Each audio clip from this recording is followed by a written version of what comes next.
Talking about those wide receivers, name code right here. I'm Dustin. Was that a catch? That was a catch. I like that. Over the shoulder.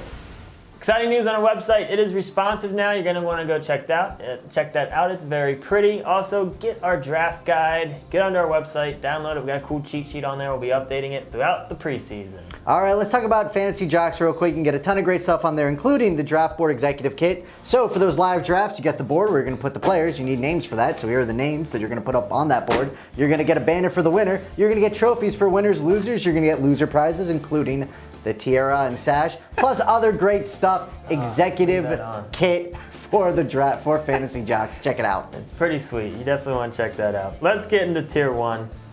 Here's the deal with Tier 1. You're the boss. You said leave it on. With a lot of people, I think, going to be overcompensating with staying away from running backs, all 4 of these guys are probably going to go within the first 12 picks. You could really make an argument, really, for any of these guys on how you rank them.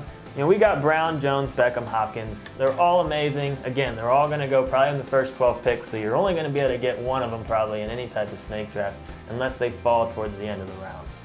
All right, Tier 2, we're going to talk about 2 guys real quick. First one's AJ Green. I feel he's the often overlooked wide receiver 1, very solid player. You know, in his 5 years in the NFL, he averaged over 1,200 yards in each of those years, and he's always an option for double-digit touchdowns. Next guy I'm talking about is Jordy Nelson, coming back from that nasty injury, non-contact, age of 31, so there's the risk. The upside is had been a stud the years prior to that, so he's the ultimate risk-reward guy. Lots of upside still in Tier 3. I want to talk about Sammy Watkins. Over 1,000 yards in 13 games last year. Wasn't a Tyrod Taylor believer, but now I'm coming around. I think Sammy has a huge upside this year. He got in the end zone a good amount as well. And then T.Y. Hilton. We're expecting a rebound. He had over 1,100 receiving yards last year with Hasselbeck throwing him the ball most of the season. We expect T.Y. nice rebound in 2016. All right, Tier 4. First, going to talk about Amari Cooper. What a great rookie campaign. Over 70 catches, over 1,000 yards, 6 touchdowns. He is going to be a stud receiver in the NFL. I only think he continues to grow on that. But the guy I really want to talk about and highlight in this series is Keenan Allen. He's going to find his way onto a ton of Namco teams. In 8 games last year, he did very solid. If you were to double that, let's say he never got hurt, he had like his kidney injury, lacerated kidney, something like that. It was ugly. But if you double his numbers, 120 catches, 1,400 yards, 8 touchdowns, while I don't think he'll do that, he could have a big year at a big discounted value. Tier 5, Randall Cobb. It was rough. It was rough for the whole Packers offense. But we think it's all going to be better this year. I know, just Jordy Nelson coming back isn't going to solve everything, but I think they've had a whole offseason to figure out what they were doing wrong. We expect a rebound from Cobb. And then Golden Tate. Big opportunity for him here with Calvin gone. Tate was a little bit of a disappointment last year, but when you go back 2 years ago when Calvin was hurt, Tate went nuts those games. So, he's going to be the one getting all the attention from the defenders, but we like his upside this year. Absolutely. Tier 6, going to highlight one guy, and that's Tyler Lockett. Doug Baldwin had such a monster second half that everyone assumes he's the number 1, but Tyler Lockett really came on too. He got 51 of 61 targets last year. There is no way he's only going to have 61 targets this year. So due to that increase, I expect an increase in catches. Tyler Lockett, upside. Love Tyler Lockett. Tier 7, Allen Hurns. You could certainly argue that he should be higher with what he did last year. Had a really good year, but a lot of it was junk yards. I swear, but him and Robinson and Bortles, they would be having an okay game. Fourth quarter comes around, and all of a sudden they all have 20 points. It was ridiculous. So we still like his upside. We still think he's a good receiver, but the junk yards might not be there this year. All right, Tier 8, we got our first Browns receiver, that high-powered offense. But who else is RG3 or whoever ends up being the quarterback going to throw the ball to out there? It can't always be Barnidge. And Corey Coleman's, you assume, going to be that focal point. And this kid had 20 touchdowns in college last year. Obviously, he's not going to hit 20 in the NFL, but he can catch. He could be a solid option and a sneaky play. Another sneaky play that you can get late is Tavon Austin. I know it's not an exciting offense yet, but we've said in some of our other videos, we think the Rams offense is headed in the right direction.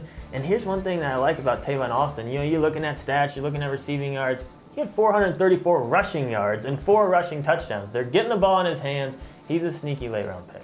All right, Tier 10, I'm going to highlight Kevin White. And it's just amazing to me. Anytime that there's a rookie, there's always this ton of hype, and they get they're ranked so high. White didn't play at all last year. He's fully expected to be healthy this year. And I just see him slipping so far in drafts. Him and Amari Cooper were kind of 1A, 1B last year. So a lot of upside in White. You know, he's based technically a rookie still, but he could have a big year as the number 2 opposite Jeffrey.